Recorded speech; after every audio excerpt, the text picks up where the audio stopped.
বাংলাদেশে তৌহিদি জনতা আবার অ্যাকশন দেখালো। এখন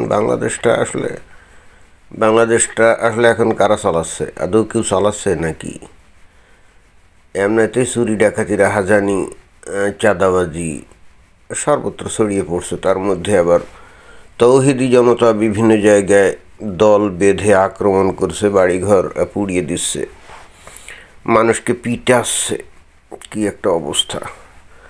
তো এখানে এই যে একটা খবর দেখলাম, কি রংপুরে হিজবুত তাওহিদের সঙ্গে গ্রামবাসীর সংঘর্ষ, তো তার আগে উপরে দিয়েছে কি তৌহিদি জনতার নামে বাড়িঘরে ভাঙচুর, আগুন, ঘটনাস্থলে সেনাবাহিনী ও পুলিশ, আহত 50।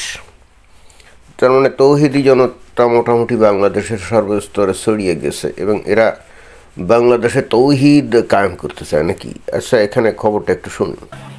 দাউ দাউ করে আগুন জ্বলছে, অনেক মোটর বাইকে যে পুড়িয়ে দেওয়া হয়েছে। এখন এই যে পুলিশের কর্মকর্তা মহিলা, সে সাক্ষাৎকার দিচ্ছে। এখানে হিজবুত তাওহীদের যে সংগঠন আমরা সকলে জানি, এখানে তারা একত্র হয়েছিল একটা প্রোগ্রাম করার জন্য।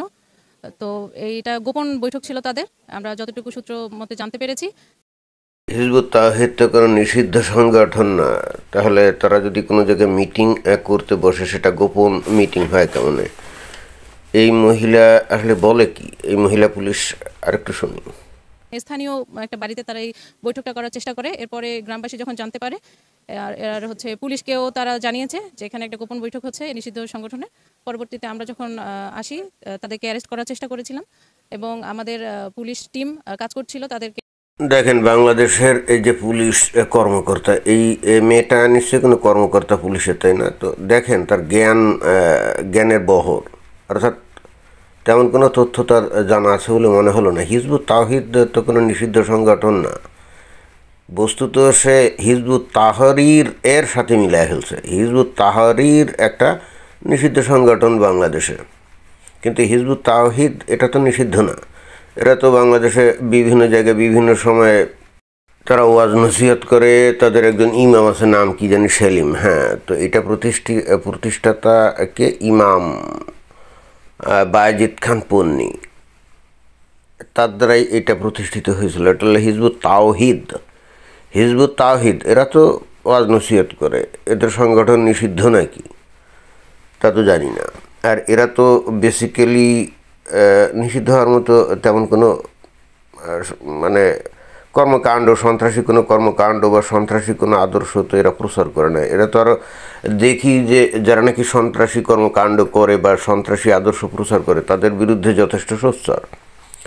বাংলাদেশে নিষিদ্ধ হলো হিজবুত তাহরীর, যাদের মূল লক্ষ্য হলো গোটা পৃথিবীতে ইসলামী খেলাফত প্রতিষ্ঠিত করা। তো যেহেতু নাম দুইটা প্রায় একেবারে কাছাকাছি, এই জন্য অনেকে অ্যামালগামেট করে ফেলে, মেসিং আপ করে ফেলে। এটা হলো হিজবুত তাওহীদ, এইটা আমার জানা মতে নিষিদ্ধ না।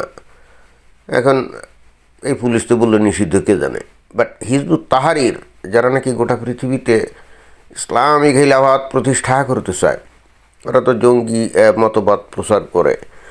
আবার ওদের নানা রকম প্রশিক্ষণ ইত্যাদির ব্যবস্থা করে শুনি। ওইটা অনেক দিন ধরে নিষিদ্ধ, এটা আমরা জানি। তবে কিছুদিন আগে দেখলাম যে ঢাকায় ওই যে 5 আগস্টের পরে ওরা ওই ঢাকায় মিছিল বের করছে যে তাদের উপর যে নিষিদ্ধ আদেশ আছে এটা তুলে নিতে হবে। তো যেহেতু এখন ওদের উপর নিষিদ্ধ যে বিধান এটা বহাল আছে, তাহলে ওরা যদি রাস্তায় গিয়ে এখন ওই যে মিছিল টিছিল করে, একেবারে তাও কালো পতাকা, যাতে নাকি কালেমা লেখা, তো যখন দেখলাম যে ঢাকা এটা করলো, তাদেরকে তো পুলিশ কিছুই বললো না, ধরলেও না। কিন্তু এই মহিলা পুলিশ এসে বলছে যে হিজবুত তাওহীদ এরা হলো নিষিদ্ধ সংগঠন। এখন এই ভদ্রমহিলা কি হিজবুত তাওহীদ আর হিজবুত তাহরীরের মধ্যে অ্যামালগামেট করে ফেললো কিনা কে জানে। কিন্তু করুক, অসুবিধা নাই। কিন্তু এই যে হিজবুত তাওহীদ, তারা যে নীতি আদর্শ প্রচার করে, বিশেষ করে যারা নাকি জঙ্গিবাদিতা, উগ্রবাদিতা প্রচার করে, তাদের বিরুদ্ধেই কথা বলে। এবং এই হেতু আমরা দেখি যে যারা নাকি মূলধারার যে সমস্ত ইসলামী স্কলার, ওয়াজি, হুজুর আছে, তারা কিন্তু আবার এই সেলিমের বিরুদ্ধে অনেক কথা বলে, এই হিজবুত তাওহীদের বিরুদ্ধে অনেক কথা বলে। তারা এটাই বলে যে এরা নাকি বিকৃত ইসলাম প্রচার করে, অমুক করে, সমুক করে, এইগুলা। তো মুসলমানদের মধ্যে যে ধর্মীয় সংগঠনগুলো আছে এর কোনোটাই তো অন্য সংগঠনকে সঠিক বলে না, প্রত্যেকেই নিজেদেরকে একেবারে খাঁটি সহি ইসলামী দল মনে করে, তাই না? যেমন এই যে জামায়াত ইসলাম, তারাও তো মনে করে যে তারা একমাত্র খাঁটি সহি ইসলামী দল, তাই না? অথচ বাংলাদেশে অনেক হুজুর আছে যারা কিন্তু এই জামাত ইসলামকে একটা কুফুরি মতবাদপূর্ণ দল মনে করে। আবার জামাত ইসলাম অন্য দলদেরকে এরকম কুফুরি মতবাদপূর্ণ দল মনে করে, কেউ কিন্তু কাউকে স্বীকার করে না এবং প্রত্যেকেই নিজেদেরকে একমাত্র সহি বলে।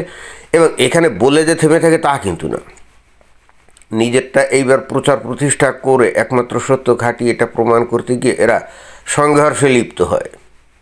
যেমন এই যে হিজবুত তাওহিদের লোকজন এখানে হয়তো তারা কিছু মিটিং করবে, কোনো কথাবার্তা এগুলো আলাপের জন্য হয়তো সেখানে জড়ো হয়েছিল, বাট স্থানীয় যে জনগণ আছে যারা নাকি এদের বিরোধিতা করে, হয়তো জামাত ইসলাম হতে পারে অথবা আলে হাদিস গ্রুপ হতে পারে, তারা দল বেঁধে এই যে এখানে এসে আক্রমণ চালিয়েছে। আবার পুলিশদেরকে খবর দিয়েছে এবং পুলিশও এখানে আসছে, তারপরে মিলিটারিও আসছে। তো এখন তারা তো তৌহিদি জনতার ব্যানারে চলে আসছে, এসে কী করছে, আক্রমণ করছে, বাড়িঘর পুড়িয়ে দিয়েছে, ভাঙচুর করছে, 20-25টা দেখলাম যে মোটর বাইক সেগুলাকে পুড়িয়ে দিয়েছে। এই হলো ঘটনা। এখন তৌহিদি জনতা বাংলাদেশে তো মোটামুটি অ্যাকশানে আছে, অ্যাকশান মোডে আছে, বাংলাদেশকে এখন তালিবানি রাষ্ট্র কায়েম করতে চায়। আমি এখনও বুঝি না এই যে যারা নাকি এই যে ক্ষমতা আছে অন্তর্বর্তীকালীন সরকার, তারা এখনও চুপচাপ বসে আছে কেন? বাংলাদেশের মানুষ যেটা চায় তারা তো সেটা করতেই পারে নাকি? এখনও তো এরা ইচ্ছা করলে একটা বিপ্লবী সরকার গঠন করে বলতে পারে যে 5 আগস্ট বাংলাদেশকে কি করা হয়েছে, তাগুদি যুগের তাগুদি বিধানের যুগকে কবর রচনা করে তারা বাংলাদেশে একটা ইসলামী বিপ্লব করে, সেটা কিন্তু বলতেই পারে। এবং কিছুদিন আগে তারা সেই চেষ্টা করছিল, কিন্তু সেই চেষ্টা সফল হয় না। তারা কিন্তু সাহস করে করলে সমস্যা কিছু হতো মনে হয় না, দেশের মানুষ কিন্তু মেনে নিত। কেন যে সাহস করলো না বুঝলাম না। আর বাংলাদেশের সেনাবাহিনী তারাই বা কী করছে? তাদের মধ্যেও তো ওই যে হিজবুত তাহরিরের লোকের কিন্তু অভাব নেই, আমরা যেটা জানি। আর সেনাবাহিনীর লোকজন প্রচণ্ড রকমভাবে ধার্মিক, তারাও তো বাংলাদেশে ইসলামী শাসন চায় নাকি? তাহলে আর ঢাক ঢাক গুড় গুড় করে লাভটা কী? তারা তো এখন বলতেই পারে যে ঠিক আছে, যারা নাকি যে বৈষম্য বিরোধী আন্দোলনের নেতা তাদের বললেই তো হয়ে যায়, এই তোরা এখন ওই বিপ্লবী সরকার অর্থাৎ বিপ্লবী ইসলামী শাসন কায়েম কর, ডিক্লারেশন দে। সেনাবাহিনী পিছনে থাকলে এটা কি কোনো জটিল ব্যাপার নাকি? যাই হোক, আমি জানি না আসলে বাংলাদেশটাকে এরা কোথায় নিয়ে যেতে চাচ্ছে। একটা সুন্দর সাজানো গোছানো দেশ, সেই দেশটাকে এখন ভেঙে চুরে তছনছ করে দিয়ে কি আনন্দ পাচ্ছে কে জানে। ভুগবে এরা অলরেডি ভুগছে, কিন্তু তারপরও কাণ্ডজ্ঞান হচ্ছে না। ঠিক আছে, দেখা যাক কত ভুগতে পারে। এরপরে যদি কোনো দিন কাণ্ডজ্ঞান হয় তখন হয়তো বাংলাদেশের মানুষ আবার নিজেদেরকে নতুন করে আবিষ্কার করবে। তারা তো আসলে আইডেন্টিটি ক্রাইসিসে আছে। তারা এখন বাঙালি নাকি মুসলিম নাকি আরব এইটাই এখনও নির্ধারণ করতে পারছে না। এই বাংলাদেশের মানুষের মূল সমস্যা দাঁড়িয়ে গেছে সাইকোলজিক্যাল। তারা যে নিজেরা বাঙালি নাকি না আরব এটাই বুঝতে পারছে না। মুসলিম পরিচয় মানে আরব পরিচয়, কারণ ইসলাম তো ওই আরব কালচার ছাড়া আর কিছুই না, তাই না? যেটা আমি বিভিন্ন সময় বারবার বলি। এবং বাংলাদেশের মানুষের এখন কিন্তু মূল সমস্যা এটাই, তারা আসলে নিজেদেরকে চিনতে পারছে না যে হু আর দে, হোয়াটস দেয়ার আইডেন্টিটি। তারা কিন্তু ভয়ঙ্কর রকমভাবে আইডেন্টিটি ক্রাইসিসে ভুগছে। অন্যান্য দেশে যেমন ভারতের মানুষ, তারা কিন্তু আইডেন্টিটি ক্রাইসিসে ভোগে না, এই কারণে তাদের মধ্যে কিন্তু দেশপ্রেমের অভাব নেই। বাট বাংলাদেশের মানুষ হচ্ছে কি সুজলা সুফলা শস্য শ্যামলা দেশে জন্ম তো, কিন্তু পরবর্তীতে এসে আইডেন্টিটি ক্রাইসিসে ভোগে। কারণ যখন ইসলাম তার মাথার মধ্যে ব্যাপকভাবে ঢোকে তখন সে নিজেকে মনে করে সে তো আসলে এই দেশে জন্মগ্রহণ করলেও রক্ত অস্থিমজ্জায় সে বাঙালি হলেও তা ধর্ম তো তাকে বাঙালি হতে বলে না, তাকে বলে আরব হও, একেবারে পিওর আরব হও। আবার আরব হয়ে আরব দেশে গেলে লাথিওসটা খায়, ফকির মিসকিন হিসেবে গালিগালাজ করে। এরা আসলে পড়ে গেছে বিভ্রান্তির মধ্যে। হোয়াটস দেয়ার আইডেন্টিটি?